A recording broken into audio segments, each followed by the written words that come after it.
अंतराल दिया है ना, और बारंबारताएं दी गई। तो चलिए इसका हम लोग माध्यक निकालते हैं। ठीक, चलिए एक चार्ट बना लेते हैं। सबसे पहले यहाँ पे हम लोग दिखा देंगे वर्ग अंतराल को, और इधर दिखा देंगे बारंबारता को, और फिर इसके निकालने होगी आपको संचयी बारंबारता। ये तीनों काम करना होगा ना इसमें। ठीक है, ये वर्गीकृत है ना, ये वर्गीकृत आंकड़ा दिया गया है, और इसके अनुसार हमें क्या निकालना है, इसकी माध्यक ज्ञात करनी है। तो सबसे पहले लिखेंगे वर्ग अंतराल, वर्ग अंतराल। ठीक है, फिर इसकी दी है ये बारंबारता, बारंबारता, और यहाँ आपको निकालनी होगी इसकी संचयी बारंबारता, संचयी बारंबारता। ठीक है, चलिए तो इसको सॉल्व करते हैं।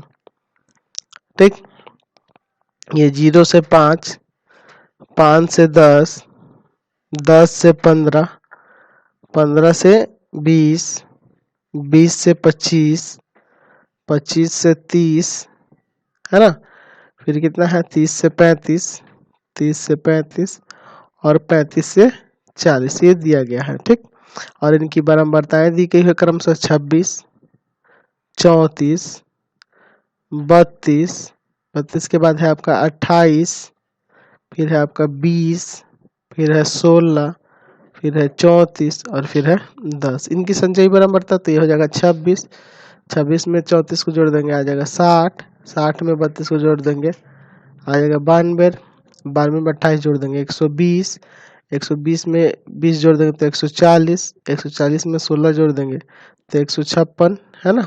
चलिए 156 में कितना जोड़ेंगे 34, तो 156 में 34 जोड़िएगा तो आ जाएगा 190, 190 में 10 जोड़िएगा तो आ जाएगा आपका 200। यानी कि यहाँ कुल जो n का मान है, n का मान है, n बराबर कितना आएगा यहाँ जोड़ने पे 200 आ जाएगा। तो n/2 सबसे पहले करेंगे, यानी करेंगे 200/2 यानी कि 100 आ जाएगा ना आपका, ये 100 आ गया, n/2 का मान 100 आ गया। तो n/2 का मान जब 100 आ गया तो आपको पता है कि माध्यक वर्ग जो होता है, माध्यक वर्ग बराबर बताया है, माध्यक वर्ग बराबर आपको बताए थे, याद होना चाहिए कि माध्यक वर्ग क्या होता है कि n/2 से ठीक, n/2 से ठीक बड़ी संचयी, n/2 से ठीक बड़ी संचयी बारंबारता, बारंबारता वाला वर्ग। यानी कि 100 से बड़ा ठीक संचयी बारंबारता कौन है, 120 है ना, उसके जस्ट बड़ा, यानी कि ये वाला वर्ग हो जाएगा। ठीक है, ये हो जाएगा आपका।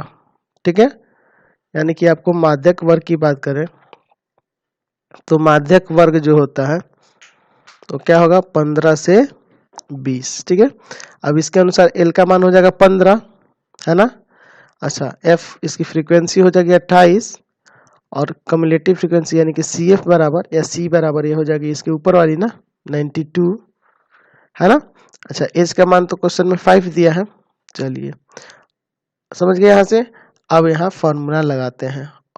चलिए, तो आपको फॉर्मूला बराबर माध्यक बराबर क्या है फॉर्मूला, तो माध्यक बराबर है L plus n/2 minus CF बटा F गुना H, ये फॉर्मूला होता है। ठीक है, चलिए तो इससे सॉल्व करते हैं। यहाँ पे L का मान है 15 प्लस n/2, तो n/2 का मान यहाँ निकाले हैं 100 माइनस CF है 92, और बटा में है F, तो F का मान कितना है आपका 28, और H का मान कितना है, तो H का मान है आपका 5। ठीक है, चलिए इसको सॉल्व करते हैं। 15 प्लस 8 बटा 28 गुना 5, 4 से काटिए, 4 दूना 8 और 4 7 28, यानी कि हो जाएगा, आ जाएगा आपका 15 प्लस 10/7, 10/7 को पॉइंट में कर दीजिए तो 15, और प्लस ये हो जाएगा 1.43, दोनों को जोड़ दीजिए 15 1 16.43, ये इसका माध्यक आ जाएगा। ठीक है, क्वेश्चन नंबर